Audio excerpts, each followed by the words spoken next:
Good day mga kagulong. Kanina po, may kakwentuhan akong kapwa driver sa InDrive. Bali humingi po ng payo si Kagulong regarding sa pagbigay na po natin ng discounts sa passengers. Kung may sumakay kay Kagulong na estudyante na nakasaver na yung booking. Ngayon po, nung pababa na po yung estudyante, magbabayad na, nagpakita po ng ID for gusto kong kumuha pa ng additional discount dahil student siya.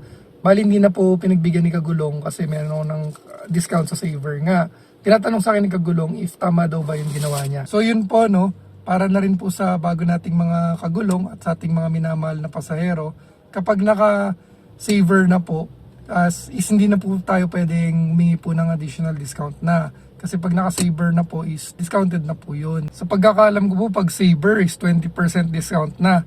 Then kung hihingi pa po ng additional na student discount or PWD or senior, magiging 40% discount na dahil 20% discount din yun.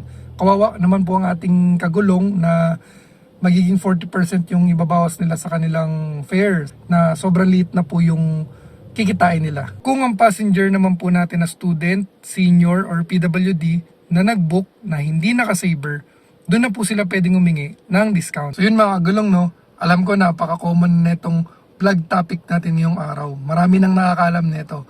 Pero para na rin po ito sa mga baguhan nating kagulong pa lang na ngayon pa lang bumabiyahe. At least alam nila kung kailan at dapat magbigay ng discount sa passengers. And para na rin po to sa mga minamahal nating passengers na bago lang din po gumamit ng mga TNVS app.